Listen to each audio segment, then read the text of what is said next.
Pues muy buenas a todos los presentes y a aquellos que por interés particular, vocacional o eclesial, os unís a esta búsqueda de una formación un poco mayor de cara a la misión de la Iglesia y sobre todo desde el aspecto misionológico.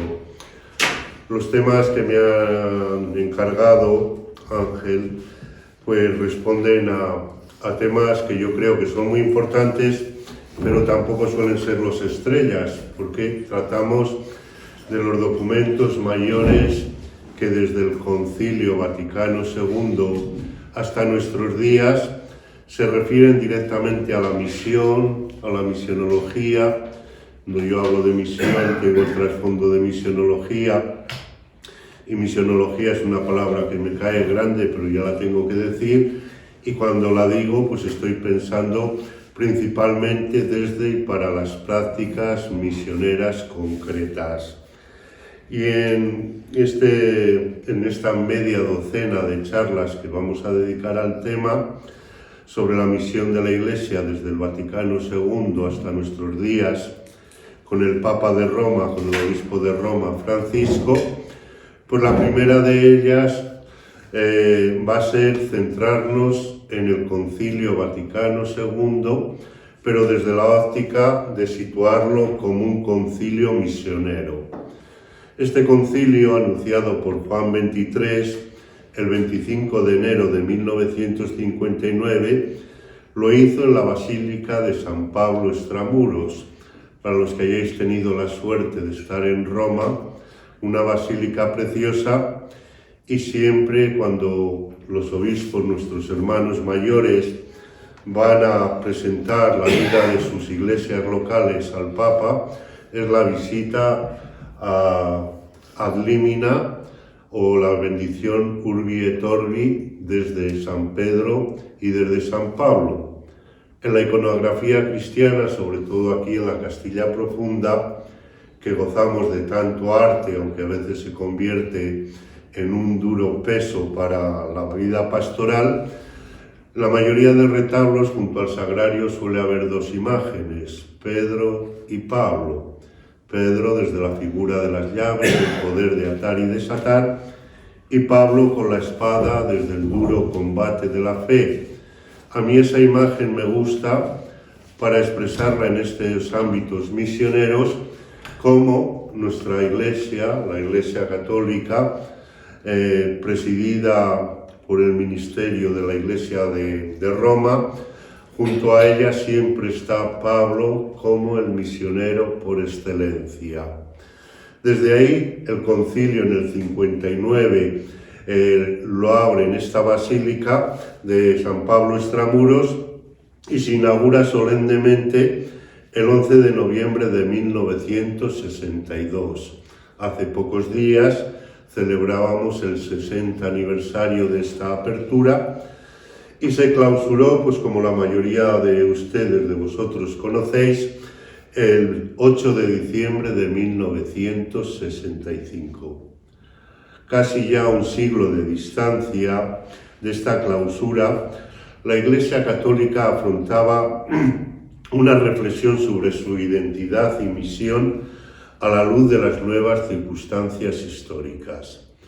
En el momento de la convocatoria, frente a lo que habían sido los grandes concilios ecuménicos, el Vaticano II no fue convocado por Juan XXIII porque hubiera problemas gordos de división, de herejía en la Iglesia.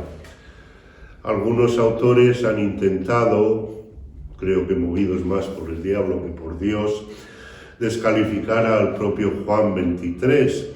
Decían pues que era un papa bueno, que una noche pues le dio por no dormir y dice voy a convocar un concilio. Gracias a Dios los estudios que se han ido realizando han demostrado que esta convocatoria no fue nada casual, fue obra del Espíritu, pero muy meditada y consultada por el propio Juan XXIII. Desde ahí no había problemas graves de fe, de comunión o de disciplina, y podemos decir aparentemente que la situación era pacífica. No estuvo, por tanto, condicionado por debates que amenazaran la identidad eclesial, como había sucedido en los concilios ecuménicos anteriores. El factor determinante se encontraba a otro nivel.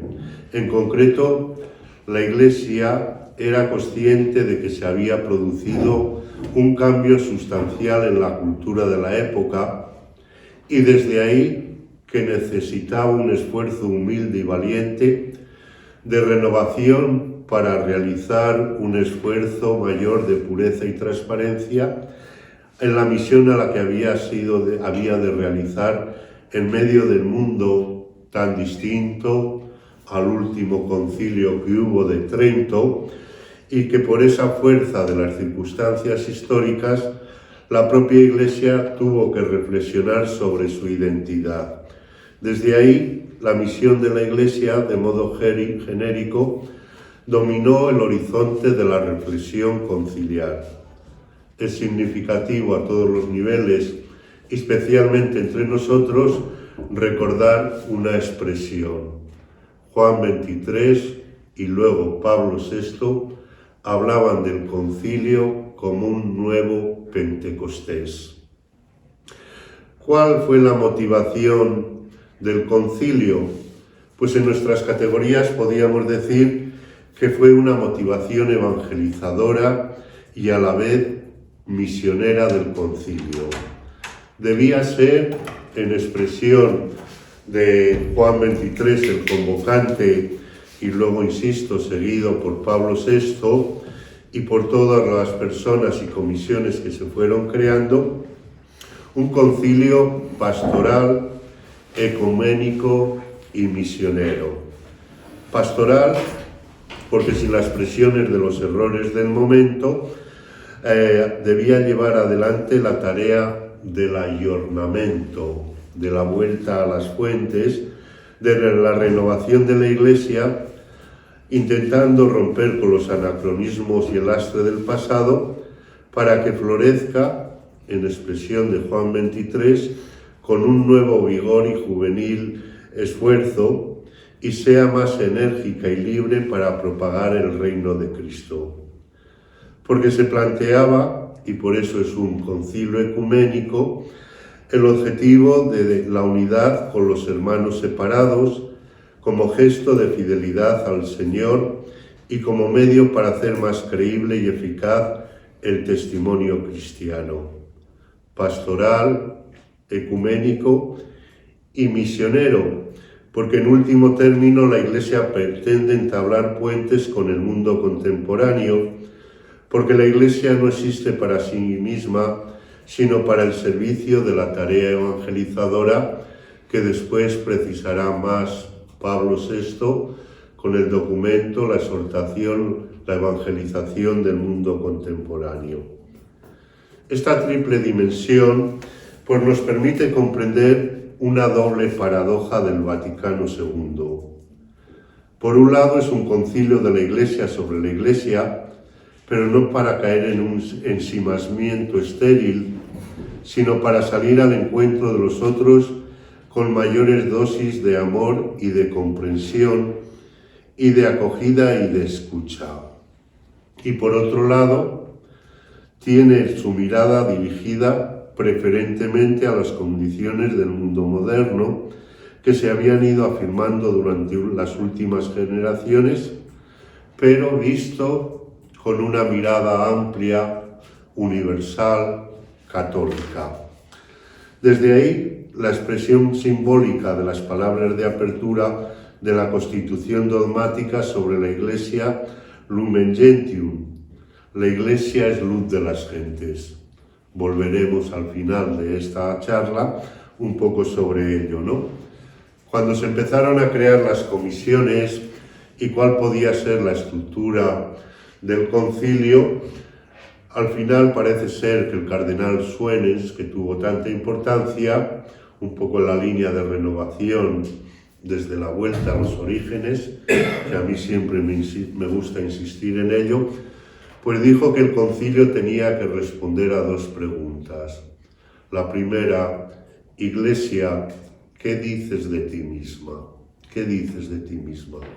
Y la paradoja era que la Iglesia tenía que hablar de sí mismo con un nuevo diálogo pero para responder al mundo. Iglesia, ¿qué puedes ofrecer al mundo? Esa doble vía, ese doble carril, es el que moverá continuamente las reflexiones del concilio con todas sus idas y venidas. Yo suelo decir a los alumnos que por culturilla conviene acercarse a veces no solo a los textos del concilio, que ya es mucho en los tiempos actuales. Yo le he venido una pequeña confesión, una bobada. En el autobús, como no ponía ninguna película maja, he venido releyendo con frescura y novedad el decreto a dientes. Por lo menos he venido contento, lo venía ya, digo, pero no he perdido el tiempo en el viaje, ¿no? Entonces, no solo la lectura de los documentos, sino mostrarse y profundizar a cada uno desde nuestras posibilidades en lo que fue todo el desarrollo de los diversos textos, comisiones, subcomisiones, etcétera, etcétera, para ver el latir de la vida. Y otra confesión, esta más seria que lo del autobús. A veces nos preguntamos los cristianos que dónde está el Espíritu Santo. A mí será que soy hombre pecador, a veces me cuesta, ¿no?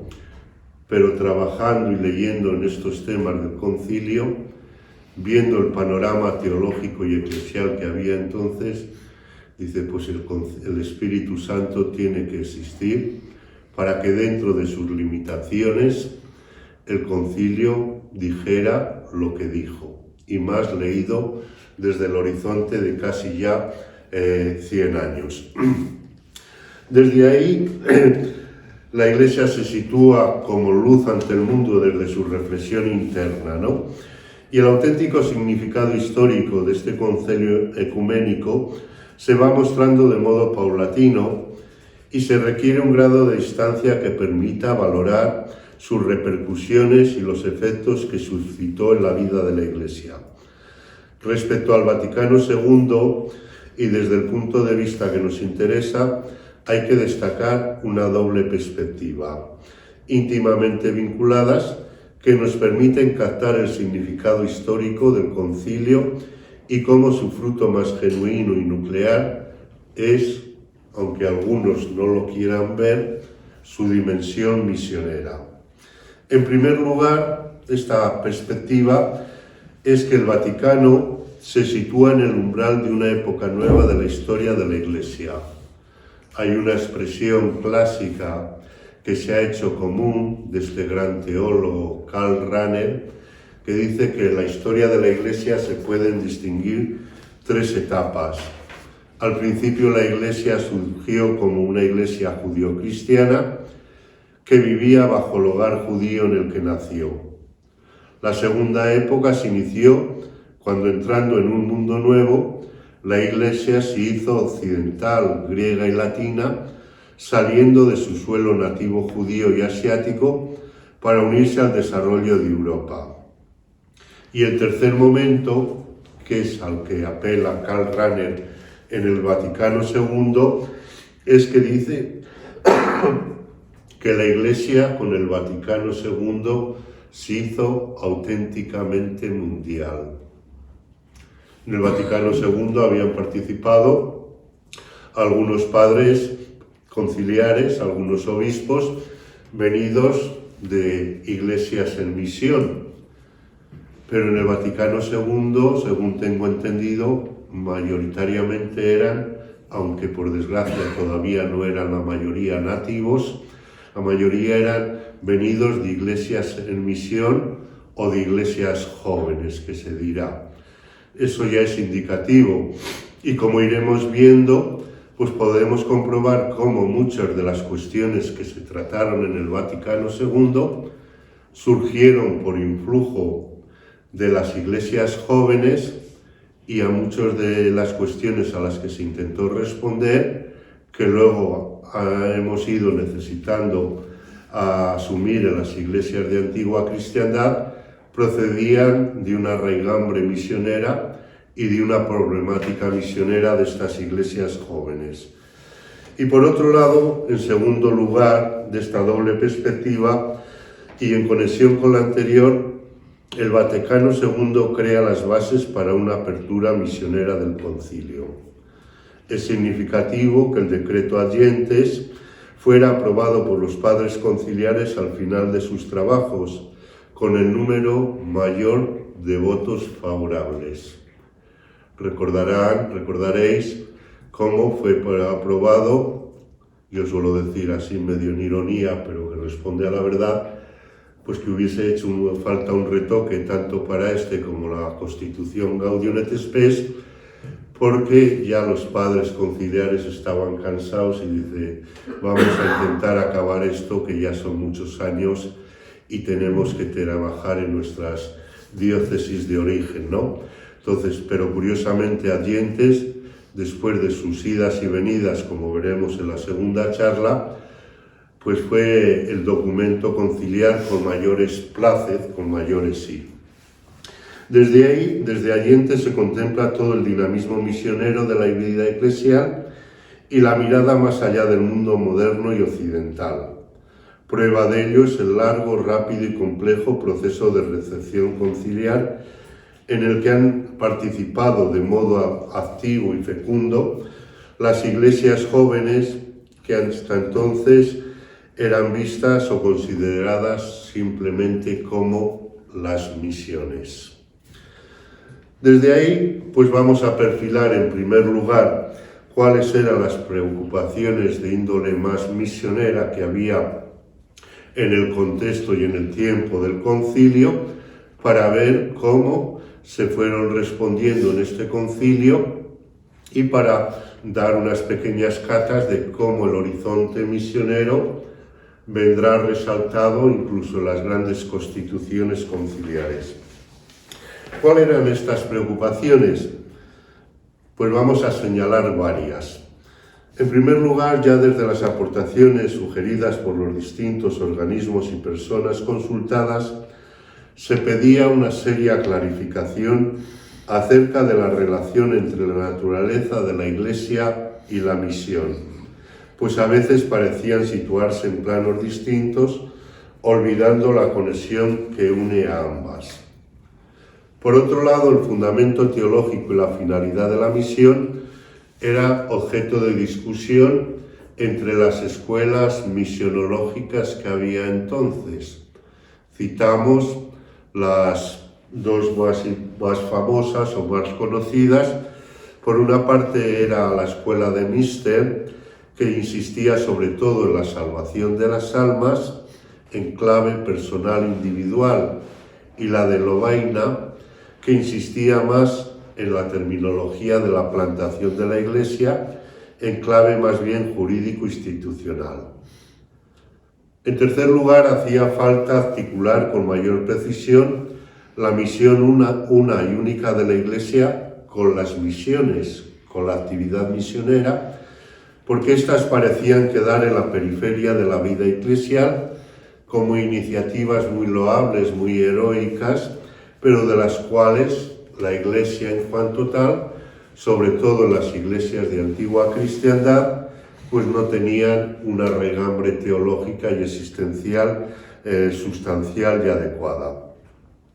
Otro de los temas que se empezó a discutir y a debatir entonces era la posibilidad de la salvación de los no cristianos, y por eso era un tema que había emergido con fuerza en el ámbito teológico y misionero, lo que había producido una fuerte conmoción en uno de los presupuestos de muchos compromisos misioneros.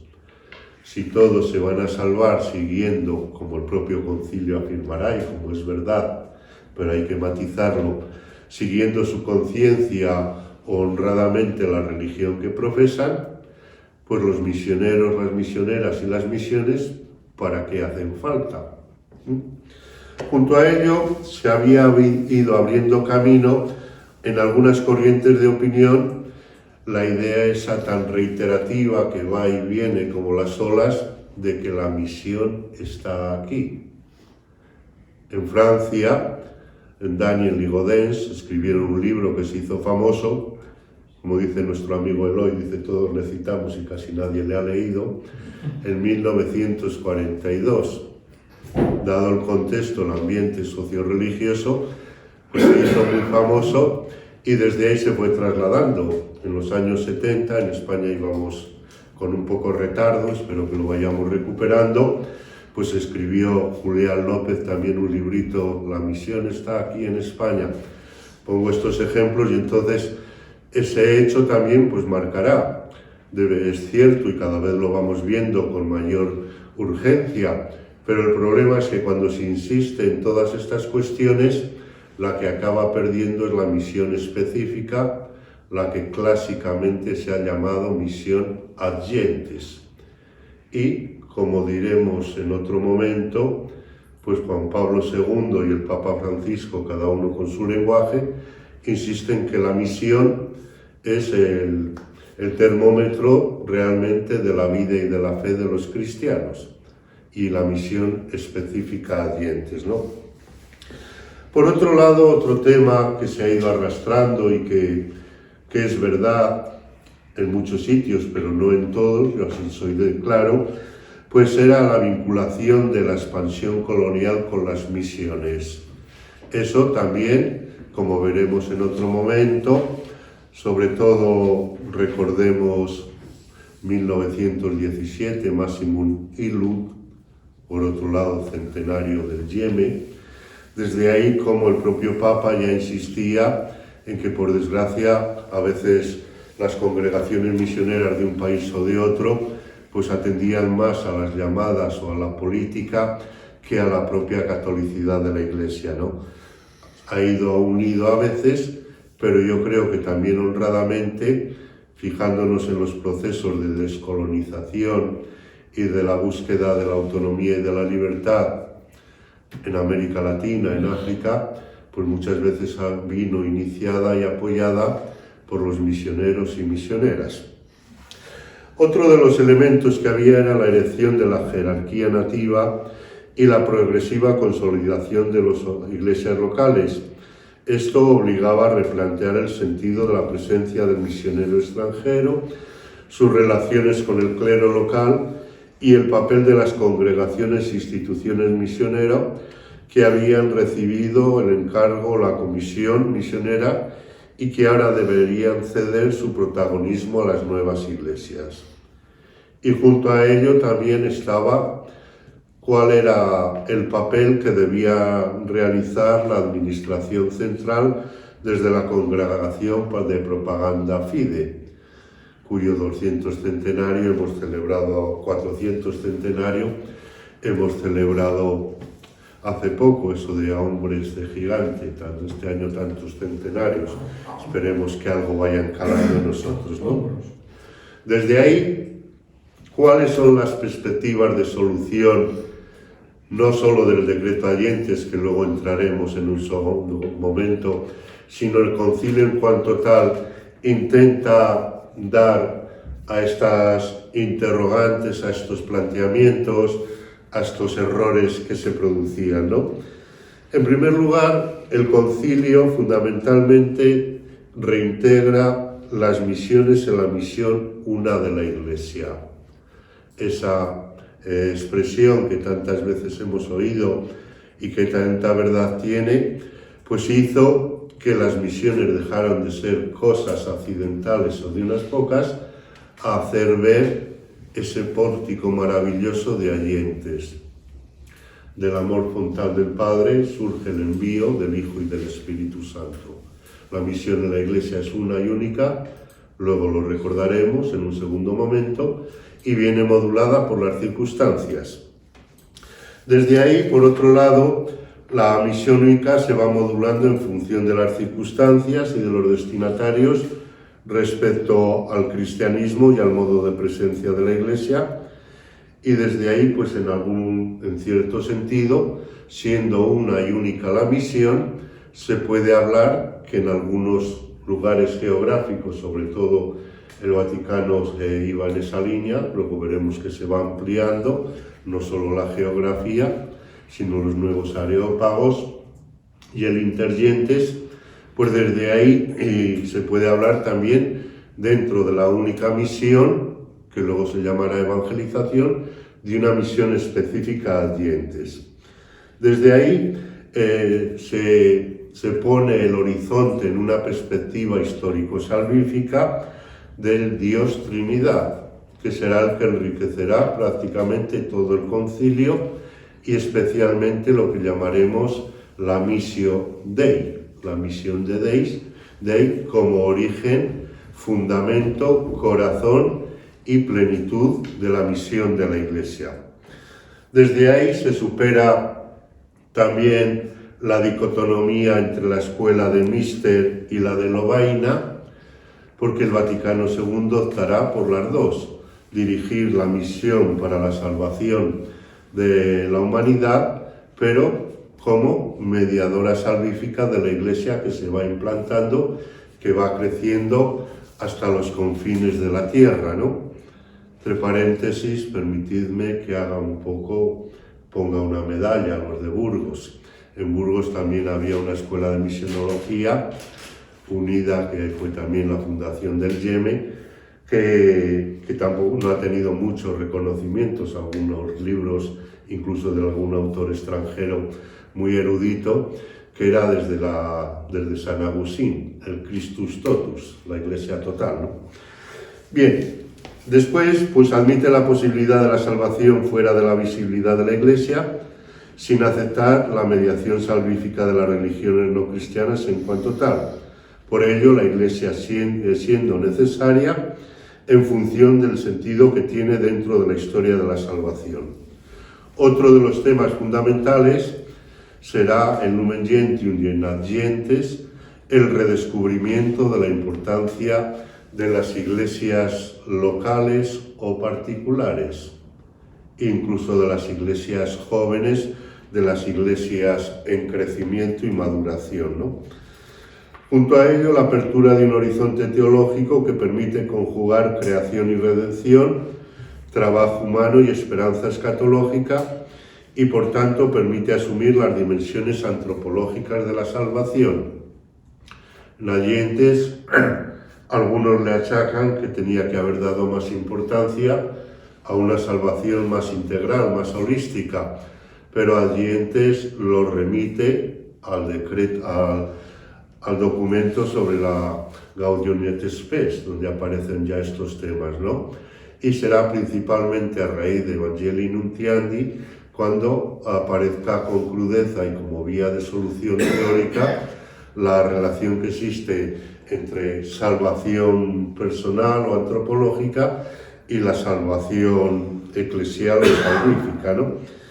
Desde ahí el primer anuncio y la conversión aparecen como expresión de la novedad de la identidad cristiana, pero han de armonizarse con el diálogo y el respeto a la conciencia, e igualmente con los procesos de inculturación. La aportación de los institutos misioneros es reconocida con agradecimiento y se valora la contribución que aún de aportar, pero se marca la primacía del régimen ordinario de la Iglesia local y por ello se destaca el papel del ordinario, del obispo, y no como antes de la Sagrada Congregación de Propaganda Fide en relación con los distintos institutos específicamente misioneros. La responsabilidad aún válida y necesaria de Propaganda Fide se sitúa en relación con la colegialidad episcopal, presidida por el obispo de Roma, ¿no? Y por ello se destaca el papel del obispo en relación con los distintos institutos específicamente misioneros. Para relajarnos un poco, yo en cierta ocasión oí en el centro del CIAN, Centro Internacional de Animación Misionera, o sea que no es sospechoso, que a las puertas del Vaticano II había tres papas. Uno, el Papa Blanco, el obispo de Roma, que viste de blanco. Otro, el Papa Negro, que no nos lo oigan hoy los jesuitas, el Papa Francisco, eran los jesuitas que vestían de negro por el poder que tenían Y luego estaba lo que llamaban el Papa Rojo, que era el que detentaba el cargo de presidente de Propaganda Fide. Es una pequeña anécdota que dicen que es verdad. Yo en ese tiempo todavía en los planes de Dios estaría, pero en los de mis papás justo, en el 63, ¿no? Y entonces desde ahí nos ayuda a ver un poco cómo estaba la cosa de cara a este tema de Propaganda Fide y de la importancia que irán cogiendo y posteriormente apoyados en las experiencias concretas y en la reflexión misionológica y eclesiológica las iglesias locales. Y junto a ello ya como último aspecto pues estaría la responsabilidad de todos y de cada uno de los miembros del pueblo de Dios, que es puesta de relieve en los decretos correspondientes, pero que asimismo valora el compromiso y la vocación específicamente misionera, que no puede quedar diluida en la misión general o inespecífica. Problema que teológica y existencialmente lo tenemos claro, lo tenéis claro, misioneros y misioneras, pero que también a mí me produce un poco de sospecha. Todos somos misioneros, bendito sea Dios. Todos tenemos que ser caritativos sociales, todos tenemos que ser contemplativos, pero dentro de la Iglesia nos movemos en la dinámica todos algunos. Todos tenemos que vivir el espíritu del Evangelio y de las bienaventuranzas, pero algunos, en nombre de todos, desarrollan una vocación, carisma, ministerio específico, ¿no? Entonces esa dialéctica pues es la que en el concilio se marca, que es un horizonte muy bueno, pero que también hay que ir matizando, ¿no? Desde ahí podemos ya, para ir terminando esta primera charla, simplemente señalando cómo todos estos problemas se concentrarán principalmente en el decreto Allentes, pero podemos hablar del Vaticano II como un concilio misionero. Hace pocos días, creo que era en Vida Nueva, vi el titular, todavía no me he dado tiempo a ojearlo, que un cardenal muy importante, cuyo nombre no me acuerdo, decía que gracias al Vaticano II, con motivo del 60 años, pues que la Iglesia no se había convertido en un gueto o en una secta. Pues eso es verdad, aunque a algunos le cueste reconocerlo, ya sabéis todas las trastiendas, ¿no? Pero todo el concilio, de una forma o de otra, tuvo una impronta misionera clara. Y simplemente por citar Lumen Gentium, ¿no?, que decíamos antes, curiosamente, después de muchas idas y venidas, el Lumen Gentium primero y luego en el decreto Allentes, pues se llegó a perfilar la orientación. Cuando se iba a comenzar el concilio se mandó pues un cuestionario sobre la Iglesia. Iglesia, ¿qué dices de ti misma?, ¿no? Y entonces el cuestionario vivía de lo que se llama una idea piramidal, jerarcológica de la eclesiología romana. Y de forma simple se planteaban los peritos, dice, para hablar de la Iglesia, ¿por dónde hemos de empezar? Y después del Papa, luego de los obispos, que ni siquiera eran reconocidos en su grado sacramental, luego de los curas, que están para que los obispos no se manchen de barro los zapatos para ir a los pueblos, lo digo yo en plan de broma, y luego los demás a escuchar y a obedecer. En palabras de un santo papa, pero que en esto andaba muy errado, ¿no? Francisco nos habla de una pirámide invertida, ¿no? Se mandó ese esquema y fue devuelto, acción del Espíritu Santo, porque los obispos no estaban para muchos, y los peritos españoles, teólogos, tampoco estaban para muchas cuestiones de estas, ¿no? Y entonces se cambió todo el esquema. Y se produjo el doble giro copernicano que se habla en expresión de Congar. En primer lugar, para hablar de la Iglesia, hay que empezar hablando del Dios Trinidad. La Iglesia en el misterio de Dios. Y de ahí vendrá el primer capítulo, cómo sitúa la Iglesia, y es una de las grandes cuestiones que luego Allentes hará lo mismo, ¿no? Y el segundo giro copernicano Dice, vale, hemos hablado de Dios, dice, ¿y ahora por dónde seguimos? Pues la tendencia era, dice, pues del Papa y de los obispos, de todos los bautizados, los cristifideles, no laici, sino cristifideles. ¿Qué ocurrió luego? Pues que cuando fueron a hablar de los laicos ya la cosa no daba mucho de sí, pero fue el gran logro, ¿no? Entonces, desde ahí, una iglesia que se sitúa en las misiones del Hijo y del Espíritu, desde el amor frontal del Padre, y una iglesia que se sitúa en igualdad bautismal, pues está llamada a ser luz de las gentes en medio del mundo. Por otro lado, estaría el decreto de Iberbun. Ángel Almansa seguro que sabe mucho más. Yo me quedo en un número 2.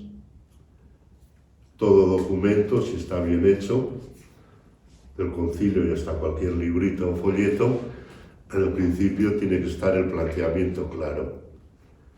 ¿Y cuál es el planteamiento después de muchos tirarse de las orejas y hasta pegarse entre los padres conciliares y sus asesores?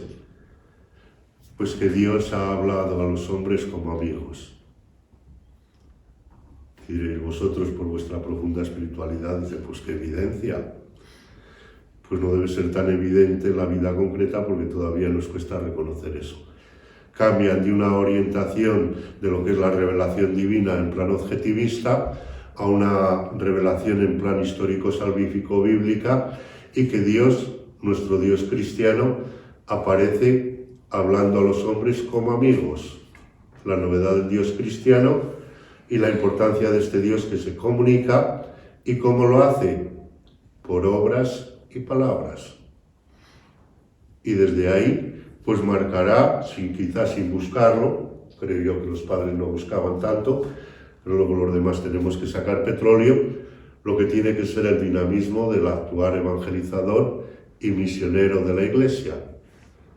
La misión de la Iglesia, yo suelo decir, que ha de ir como el tren en 2 carriles, unas veces insistiendo más en uno, otras en otro, pero esas son obras y palabras, como lo hizo el mismo Cristo, con los signos de que el reino está aquí y con las palabras, especialmente las parábolas, ¿no? Pues la misión no simplemente se reduce a hablar del Dios cristiano, sino ante todo el testimonio del amor que necesita ser explicitado. Por otro lado, pues la liturgia, la Sacrosanctum Concilium, fue el primer gran documento que el concilio elaboró y aprobó, a juicio de un gran liturgista, Julián López, luego obispo de León. Dice que es la mayor revolución que ha acontecido en la Iglesia en sus 20 siglos. Pensemos los que somos más mayorcitos, simplemente como se decían las misas preconciliares. Pensemos solo eso. El trasfondo es que responde a una liturgista de rúbricas, lo que aparece en los libros en rojo, que arrodillarse, hay que poner las manos no sé qué, hay que llevar puntillas, hay que poner 2 velas o 4, que está volviendo, por desgracia. Y luego otra liturgia esteticista también, unido a las rúbricas, como que la liturgia es una estética, pero desde la sencillez y la simplicidad del habitar de la asamblea reunida en un lugar, ¿no? Frente a eso se entronca de nuevo la historia de la salvación. Parece ser que los primeros capítulos de esta constitución de la liturgia tuvo mucha importancia un tal Oñatibia, liturgista vitoriano, que ha escrito bastantes cosas, ¿no? Y entonces desde ahí pues la gran renovación litúrgica, a la cual no vamos a entrar. Y luego pues Gaudium et Spes, que simplemente con el pórtico pues ya indica lo que revela. Las alegrías y las penas, las tristezas y las esperanzas de toda la humanidad, especialmente de los más pobres, son o han de ser, diría yo, para matizarlo y hacerlo más real, las alegrías y las penas, las tristezas y las esperanzas de la Iglesia.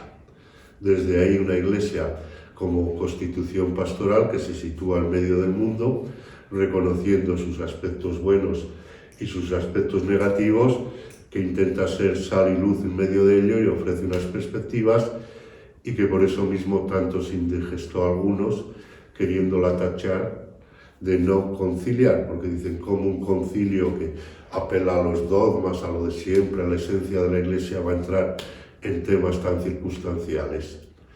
Ciertamente se le puede tachar de optimista. Se vivían unos años optimistas, pero ahí está el fondo y sobre todo el horizonte. Con esto, pues, terminamos mi exposición y luego ya seguiremos centrados en el decreto ad iudices.